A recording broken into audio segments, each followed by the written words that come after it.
बातमीपत्रात आता पाहूयात गल्लीपासून ते दिल्लीपर्यंतच्या ताज्या घडामोडींचा धावता आढावा. पंतप्रधान नरेंद्र मोदी शुक्रवारी राष्ट्रीय युवा महोत्सवाच्या निमित्तानं महाराष्ट्राच्या दौऱ्यावर आहेत. या निमित्तानं त्यांचा नाशिकमध्ये भव्य रोड शो झाला. त्यात हजारो नाशिककरांनी रस्त्याच्या दुतर्फा उभं राहून त्यांचं उत्स्फूर्त स्वागत केलं.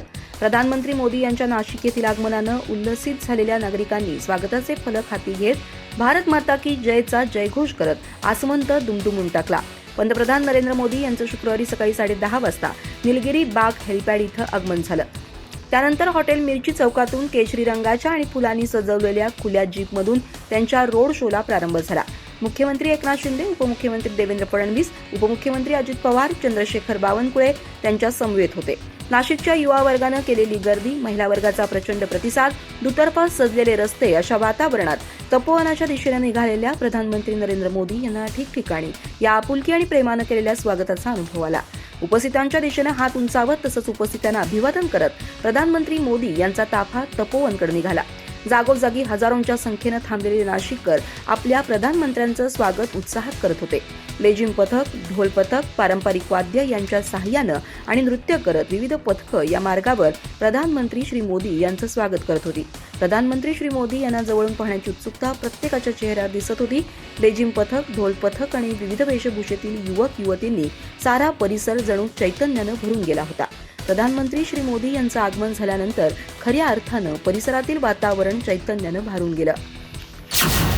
तरुणांची ताकद आणि सामर्थ्यामुळे भारत जगातील पहिल्या 5 अर्थव्यवस्थांमध्ये पोहोचल्याचा दावा पंतप्रधान नरेंद्र मोदी यांनी शुक्रवारी इथं आयोजित राष्ट्रीय युवा महोत्सवात विद्यार्थ्यांना मार्गदर्शन करताना केला. भारताला एका नव्या उंचीवर नेण्याचं महत्त्वाचं काम तरुणांच्या खांद्यावर आहे. त्यांच्या ताकदीमुळेच आज भारतीय अर्थव्यवस्था जगातील पहिल्या 5 अर्थव्यवस्थात समाविष्ट झाल्या असं ते म्हणाले. पंतप्रधान नरेंद्र मोदी सध्या महाराष्ट्राच्या दौऱ्यावर आहेत. त्यांनी नाशिकमध्ये आयोजित राष्ट्रीय युवा महोत्सवात तरुणांना सक्रिय राजकारणात घेऊन देशाच्या विकासाची धुरा स्वतःच्या खांद्यावर घेण्याचं आवाहन केलं. यावेळी त्यांच्यासमवेत मुख्यमंत्री एकनाथ शिंदे, उपमुख्यमंत्री देवेंद्र फडणवीस आणि उपमुख्यमंत्री अजित पवारही उपस्थित होते. पंतप्रधान नरेंद्र मोदी यावेळी तरुणांना संबोधित करताना म्हणाले की आज भारताच्या युवा शक्तीचा दिवस आहे. गुलामगिरीच्या काळात भारताला नवी ऊर्जा प्रदान करणाऱ्या थोर महापुरुषाला हा दिवस समर्पित आहे. स्वामी विवेकानंद यांच्या जयंतीनिमित्त मी नाशिकमध्ये आहे हे माझं भाग्य आहे. सर्वांना राष्ट्रीय युवा दिनाच्या शुभेच्छा. देशाच्या तरुणाईच्या खांद्यावर भारताला एका नव्या उंचीवर नेण्याची जबाबदारी आहे. तरुणांच्या शक्तीमुळेच भारत आज जगातील पहिल्या 5 अर्थव्यवस्थांमध्ये समाविष्ट झालाय. सरकारनं मागील 10 वर्षात तरुणांना विविध संधी उपलब्ध करून दिल्या. या संधींच्या जोरावर तरुणांनी देशाला पुढे घेऊन जावं, ते हे पूर्ण ताकदीनं करतील असा मला ठाम विश्वास आहे असं मोदी म्हणाले. पंतप्रधान नरेंद्र मोदी यांनी यावेळी जनतेला 22 जानेवारीपर्यंत देशभरातील मंदिर आणि तीर्थक्षेत्रांवर स्वच्छता मोहीम राबवण्याचंही आवाहन केलं. जनतेनं 22 जानेवारीपर्यंत देशभरातील मंदिरांमध्ये स्वच्छता मोहीम राबवावी, तिथं श्रमदान करावं. आज मलाही काळाराम मंदिराला भेट देण्याची आणि तिथं श्रमदान करण्याची संधी मिळाली असं ते म्हणाले. यावेळी मोदींनी नाशिकच्या काळाराम मंदिरात दर्शन घेतलं, तसंच मंदिरात पूजा आणि आरतीही केली. मोदी मंदिरात पोहोचताच मंदिरातील पुजाऱ्यांकडून त्यांचं स्वागत करण्यात आलं. मोदींकडून रामकुंड इथं जलपूजन आणि गोदावरीची आरतीही करण्यात आली. यावेळी मंदिरात येवल्याच्या पैठणीचा शेला देत मोदींचे स्वागत करण्यात आले. काळाराम मंदिर हे नाशिक येथील पंचवटीत काळ्या दगडात बांधलेले सुप्रसिद्ध मंदिर आहे. इथं सीता आणि लक्ष्मण यांच्याही मूर्ती आहेत. मंदिराची संपूर्ण बांधणी काळ्या पाषाणात असून बांधकामाची शैली नागर आहे. मंदिरातील श्रीरामाची मूर्ती ही काळ्या दगडातीलच आहे, म्हणूनच त्याला काळाराम असं म्हणतात. नाशिक जिल्ह्यातील काळाराम मंदिर भगवान श्रीराम, माता सीता आणि बंधू लक्ष्मण यांना समर्पित आहे. हे अतिशय प्राचीन मंदिर आहे. असं मानलं जातं की 14 वर्षांच्या वनवासात श्रीराम आपली पत्नी सीता आणि भाऊ लक्ष्मण यांच्यासह पंचवटीत राहिले. यामुळे या ठिकाणाला ऐतिहासिक असं महत्त्व आहे. 245 फूट लांब आणि 145 फूट रुंद मंदिर परिसराला 17 फूट उंच दगडाची भिंत आहे. मंदिरासाठी सर्व बाजूनी मोकळा असलेला स्वतंत्र सभामंडप आहे. मंदिरात प्रभू रामचंद्र, सीता, लक्ष्मण यांच्या काळ्या पाषाणातील 2 फूट उंचीच्या मूर्त्या आहेत. चैत्र महिन्यात इथं रामनवमीचा उत्सव आयोजित करण्यात येतो. पंतप्रधान मोदींच्या नेतृत्वात देश महासत्ता होण्याच्या दिशेनं वाटचाल करत आहे. देशभरातील करोडो रामभक्तांचं स्वप्न मोदींनी पूर्ण केलं असं म्हणत मुख्यमंत्री एकनाथ शिंदे यांनी पंतप्रधान मोदींचं कौतुक केलंय. नाशिकमध्ये आज मोदींच्या हस्ते राष्ट्रीय युवा महोत्सवाचं उद्घाटन झालं. यावेळी एकनाथ शिंदे बोलत होते. यावेळी शिंदे म्हणाले, मालदीवमध्ये मोदींविषयी आक्षेपार्ह टिप्पणी केल्यामुळे भूकंप झाला. देशाला वाईट नजरेनं पाहण्याची हिंमत आज कुणामध्येही नाही. हे केवळ मोदींमुळे शक्य आहे. आज जगभरात आपल्या देशाचं नाव अभिमानानं घेतलं जातं. जगभरात मोदींना मिळत असलेला सन्मान पाहून आनंद होतो. यावरूनच आपला देश महासत्ताच्या दिशेने वाटचाल करत असल्याचं स्पष्ट होतं. देशाला तिसरी महासत्ता करण्याचा मोदींचा प्रयत्न असं शिंदे म्हणाले. तसंच भगवान राम, लक्ष्मण आणि सीता यांच्या चरण स्पर्शानं पवित्र झालेल्या भूमीवर आज मोदी आले, ही आमच्यासाठी गौरवाची बाब आहे. तर अयोध्येत होणाऱ्या सोहळ्याचा हा शुभ संकेत आहे. अयोध्येत राम मंदिराच्या निर्मितीचे राम भक्तांचे आणि बाळासाहेबांचे स्वप्न मोदींनी पूर्ण केले, त्यामुळे त्यांचं अभिनंदन. शब्दात भावना व्यक्त करणं कठीण आहे, पण मोदी हे तो मुमकिन आहे असं म्हणत शिंदेंनी मोदींवर कौतुकाचा वर्षाव केलाय. मराठा आरक्षणाचा चेहरा ठरलेल्या मनोज जरांगे पाटलांच्या मुंबईतील आंदोलनाविरोधात दाखल झालेली एक जनहित याचिका मुंबई उच्च न्यायालयानं शुक्रवारी फेटाळून लावली. आम्ही इथं कायदा सुव्यवस्था राखण्यासाठी बसलो नाही असे खडे बोल न्यायालयानं यावेळी हे याचिका दाखल करणाऱ्या याचिकाकर्त्याला सुनावले.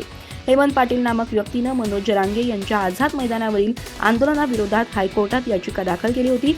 मराठा आणि ओबीसी या दोन्ही समुदायांनी आझाद मैदानावर आंदोलन करण्याची परवानगी मागितली आहे. एकाच दिवसापासून या समाजांनी आंदोलन करण्याचा इशारा दिलाय. यामुळे कायदा सुव्यवस्थेची भीती निर्माण होण्याची भीती असल्यानं जरांगे यांच्या मुंबईतील आंदोलनाला परवानगी देण्यात येऊ नये अशी मागणी पाटील यांनी आपल्या याचिकेद्वारे केली होती.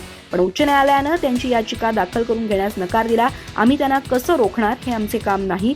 न्यायालय इथं कायदा सुव्यवस्था राखण्यासाठी बसलं नाही. आम्हाला याहून महत्त्वाची कामं आहेत असे खडे बोल यावेळी मुख्य न्यायमूर्ती देवेंद्र कुमार उपाध्याय यांच्या नेतृत्वातील खंडपीठानं याचिका फेटाळताना याचिकाकर्त्याला सुनावले. दुसरीकडे मनोज जरांगे यांनी मराठा आरक्षणाच्या मुद्द्यावर अवघ्या राज्याचं रान पेटवलंय. मराठा समाज मुंबईत आल्यानंतर आरक्षण घेऊनच राज्याची राजधानी सोडेल, अन्यथा नाही असा निर्वाणीचा इशारा त्यांनी मुख्यमंत्री एकनाथ शिंदे यांच्या नेतृत्वातील राज्य सरकारला दिलाय. यामुळे सरकार पुढे बाका प्रसंग उभा राहिलाय. विधानसभा अध्यक्ष राहुल नार्वेकर यांनी शिवसेना उद्धव ठाकरे यांची नव्हे तर मुख्यमंत्री एकनाथ शिंदे यांची असल्याचा महत्त्वपूर्ण निर्वाळा दिला. त्यानंतर राज्याचं राजकारण चांगलंच तापलंय. नार्वेकरांनी आपल्या निकालात एक प्रकारे उद्धव ठाकरे यांचं पक्षप्रमुख पद मोडीत काढलंय. यामुळे चवताळलेल्या ठाकरे गटाने एका बॅनरद्वारे उद्धव ठाकरेंचा उल्लेख पक्षप्रमुख नव्हे तर कुटुंब प्रमुख म्हणून केलाय. राहुल नार्वेकर यांनी शिवसेना एकनाथ शिंदेंची असल्याचा निर्वाळा दिला. त्यानंतर उद्धव ठाकरे प्रथमच शनिवारी आपली सासूरवाडी असणाऱ्या डोंबिवलीच्या दौऱ्यावर येणार आहेत. या दौऱ्यानिमित्त ठाकरे गटानं जागोजागी बॅनर लावलेत. याद्वारे ठाकरे गटानं मुंबई आणि परिसरातील आपली ताकद दाखवून देण्याचा प्रयत्न केलाय. ठाकरे गटानं कल्याण, उल्हासनगर, अंबरनाथ आदी भागात मोठ्या प्रमाणात बॅनरबाजी केली आहे. या बॅनरवर उद्धव यांचा उल्लेख पक्षप्रमुख नव्हे तर कुटुंब प्रमुख म्हणून केलाय. कल्याण लोकसभा मतदारसंघ हा मुख्यमंत्री एकनाथ शिंदे यांचे सुपुत्र खासदार डॉ. श्रीकांत शिंदे यांचा मतदारसंघ आहे.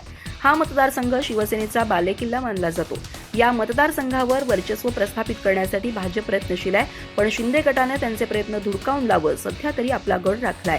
त्यातच उद्धव ठाकरे या भागाच्या दौऱ्यावर येत असल्यामुळे आता शिंदेंना एकाच वेळी भाजपसह ठाकरे गटाचं आव्हान पेलण्याचा प्रयत्न करावा लागणार आहे. अमरावतीमधील संत्री उत्पादक शेतकऱ्यानं आत्महत्या केल्यानंतर त्याच्या दशक्रिया विधीला गावकर यांनी थेट पंतप्रधान मोदींना आमंत्रण दिलंय.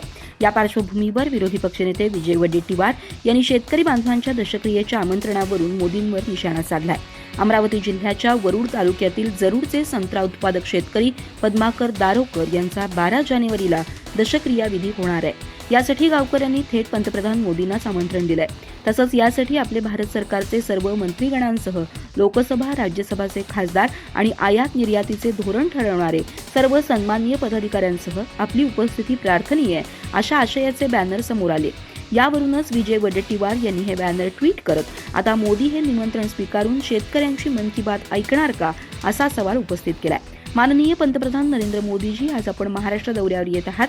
मोठमोठ्या कार्यक्रमांचं आमंत्रण तुम्ही लगेच स्वीकारता. हा कार्यक्रम तसा आनंदाचा किंवा जाहिरातबाजी करणारा नाही, तरी पण आशा करतो की तुम्ही आमंत्रण स्वीकाराल. हे आमंत्रण आहे जरूरमधील संत्रा उत्पादक शेतकऱ्यांचं, त्यांच्या एका बांधवांच्या आत्महत्येनंतरच्या दशक्रिया विधीचं, असं वडेट्टीवार यांनी ट्विटमध्ये म्हटलंय.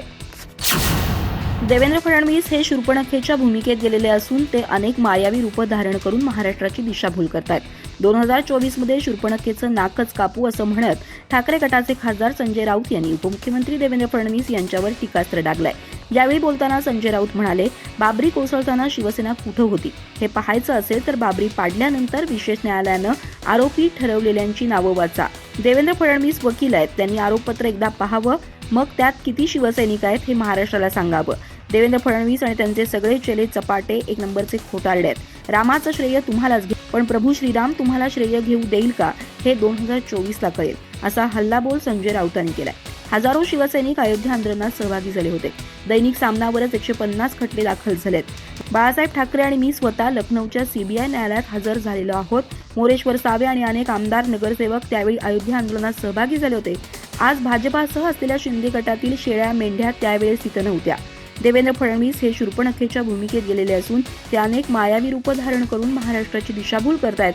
2024 मध्ये या शूर्पणखेचं नाकच कापू अशी टीका संजय राऊत यांनी केली.